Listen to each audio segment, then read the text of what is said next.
is our objective in this war. And it is a proxy war that is using the bodies of the flower of Ukrainian youth. We were sold on the fact that it was a humanitarian war, and we were sold using these kind of formulaic narratives that, Putin is the evil Hitler-like figure, or Saddam Hussein, or whoever it is, the one that we need to go to war, and that we are the good guys, and that it's a humanitarian war.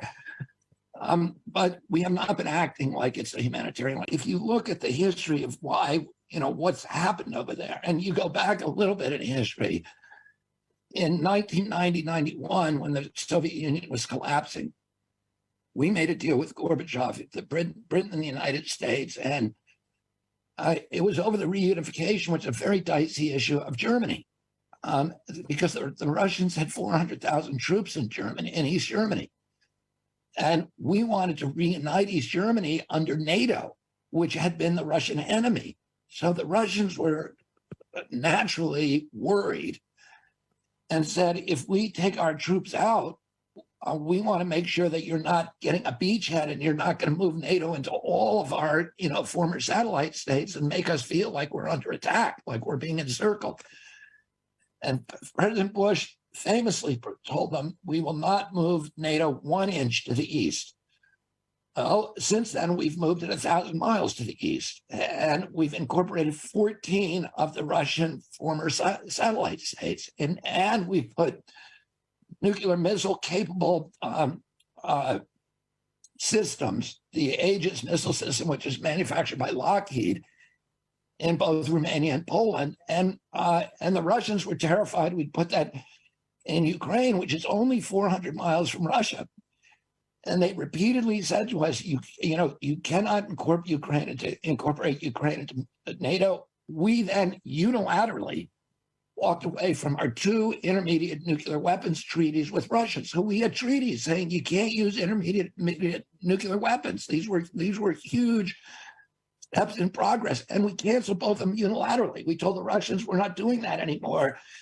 Surrounding these missile systems, we started practicing, incorporating Ukraine into interoperability with NATO forces.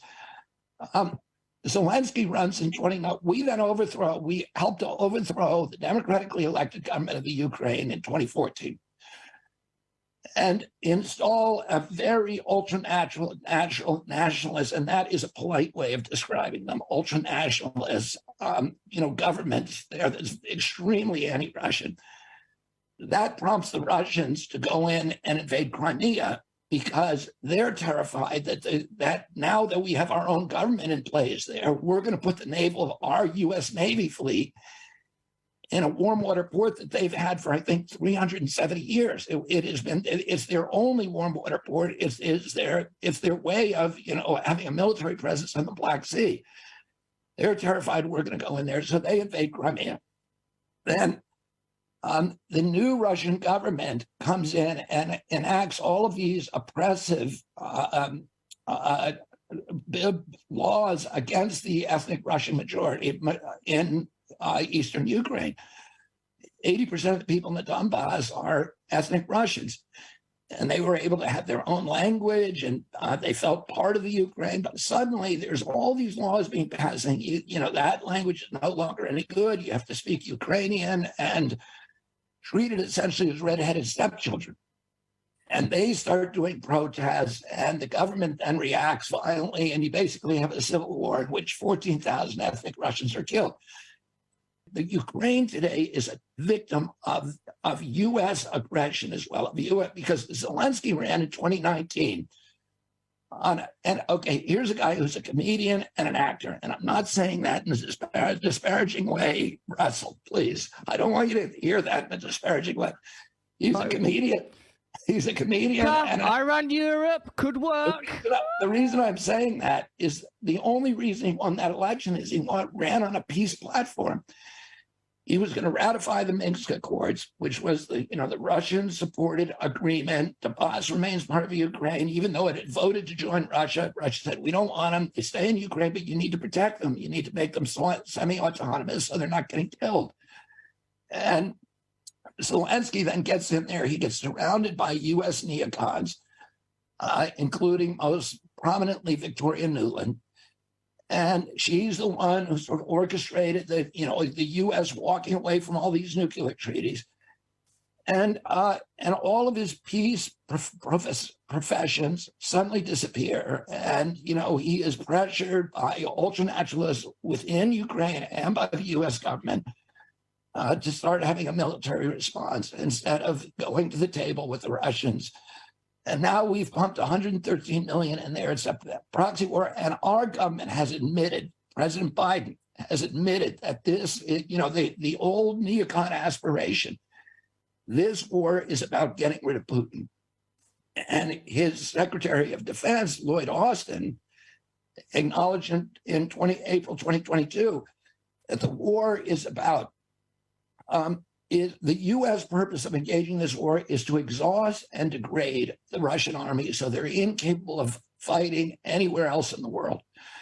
So that is our objective in this war. And it is a proxy war that is using the bodies of the flower of Ukrainian youth, putting them into an abattoir where they are being mercilessly killed. They aren't even admitting this. The Pentagon doesn't admit it. The Ukrainian government doesn't admit it. They have lost more than 300,000 Ukrainian soldiers. Ukrainians are trying to leave Ukraine, and it is now illegal to leave Ukraine if you're, below 55 years of age and a male.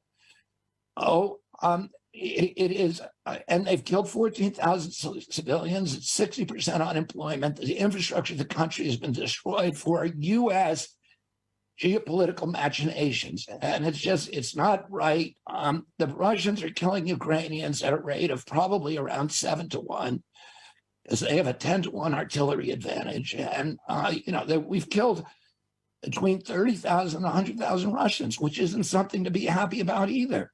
None of this is stuff that we should be doing if we really wanted peace. But this is a war where Ukraine has been made a victim, not just by Russia, but by the United States government.